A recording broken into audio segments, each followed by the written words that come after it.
Spring is here. It's a time to grow some of your own food. I'd like to invite you to make a commitment to yourself to grow at least something, some amount of your own food this year.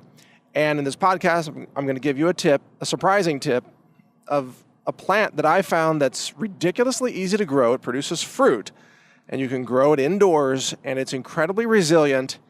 And I know that because I sadly ignored the plant for the whole winter, and it still produced fruit, and it's doing great.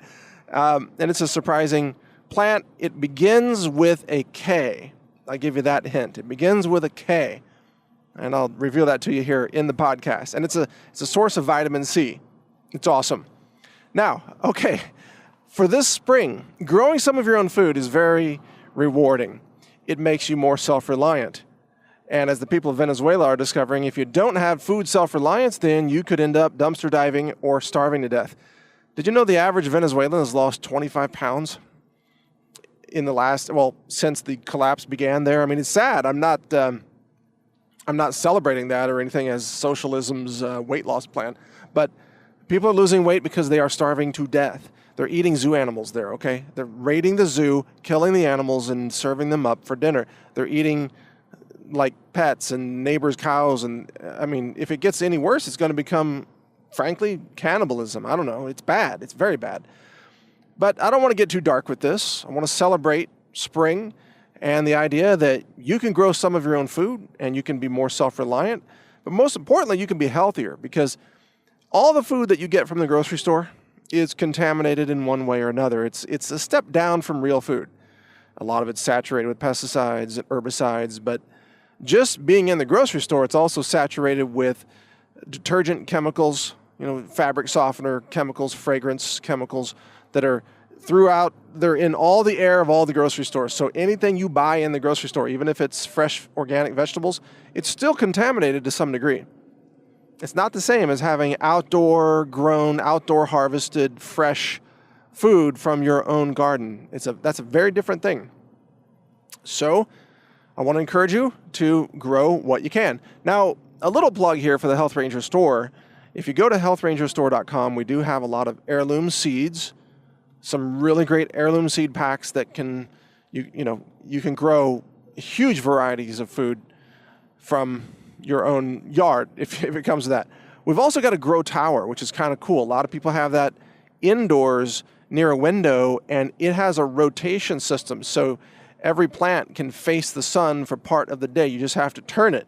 And it's on ball bearings, so it's super easy to turn. It kind of glides in a 360-degree circle. You just feed it like food scraps, and it even saves water. It kind of recycles the water, so the watering is minimized, but you still have to water it. But, it's not like you don't have to lug buckets of water around all day long. Anyway, the garden tower and heirloom seeds and the food rising mini farm grow box is also available at healthrangerstore.com. Now, getting back to the plant that I wanted to mention, I have found there are a couple of plants that grow very easily and produce an amazing array of highly nutritious fruit. Now, vitamin C is hard to come by in stored food. And vitamin C is hard to grow unless you happen to be in an area, like a tropical area, where you can grow citrus fruits or mangoes or things like that. Vitamin C is, of course, rich in berries, but it's also rich in a little fruit called the kumquat with a K. And that's the fruit that I'm going to encourage you to experiment with. It's a kumquat plant. And they are very hardy, and they produce little tiny fruits. And the fruits, it looks like a tiny little oblong orange, but the peel is super, super sweet. You eat the whole fruit. You eat the peel. And there are some seeds inside. You spit out the seeds. But you eat the whole fruit. You don't peel it. Gosh, my mouth is drooling just talking about the kumquat fruit because it's so delicious. It's so filled with vitamin C. I love them. And the cool thing about kumquats is that they stay on the tree for weeks and weeks and weeks, ripe and ready to go, and they don't turn very quickly. You know how avocados, once they start to turn, they go bad like in 2 days? You know what I mean? It's like some fruits, when they turn, man, they go. But these kumquats, little fruits, they last a long time. And I have little kumquat plants, sort of semi-dwarf kumquat trees. They're really like chest high, that's it.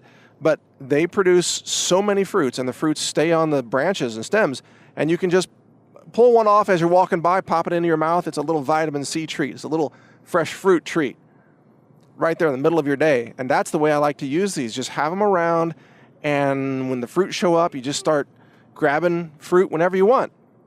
And you can harvest fruit off of these for days or weeks. Not just days, but weeks. Almost like a couple of months, frankly. So, and again, they like these kumquat plants, they handle a lot of neglect. I'm not encouraging you to neglect your plants, but if you accidentally do so, these will do very well. They can handle lack of water. They can handle too much water. They can handle even some pretty remarkably cold weather, although you don't want them to have a hard freeze, of course. But they're more hardy than, let's say, banana plants or papaya plants or something like that, for sure, in terms of cold resistance. And you don't need to live in Florida to grow these. You can grow them in lots of different climates. You have them on a roller cart. You have them like it's a potted little plant, and you have the pot on a cart, and you just cart it in for the winter, and you're fine. And then you roll it back out for spring, and you've got fruit. It's awesome. So there's that. And of course, aloe vera is very edible as well. The gel inside aloe vera is a very hardy plant. A lot of things that are easy to grow, like rosemary herbs are easy to grow. But I got to tell you, I really like the kumquat fruit. It's awesome. It's easy to grow. It's beautiful. It tastes amazing. It's super delicious. It's pocket size. You can just like grab a couple of fruits. You just throw a couple in your pocket, pop one in your mouth. You can eat them later. You can take them to a restaurant with you, so you have like a vitamin C dose before you eat the toxic restaurant food. You know what I mean? There's all kinds of things. Kumquats are great. It's really, I guess, my favorite fruit at the moment. I mean, just in terms of its portability and utility and properties and everything. Nutrition, it's great. So you don't hear a lot about the kumquat, because it's got a funny sounding name. What? I'm like, what? Kumquats? What is that? That's a little fruit, man. It's like a little citrus fruit. It's an awesome little fruit. So anyway, check them out at your local nursery. Grow some. You'll be happy you did. Also check out healthrangerstore.com for Grow Tower and heirloom seeds. Thanks for listening. Mike Adams here, the Health Ranger, for naturalnews.com.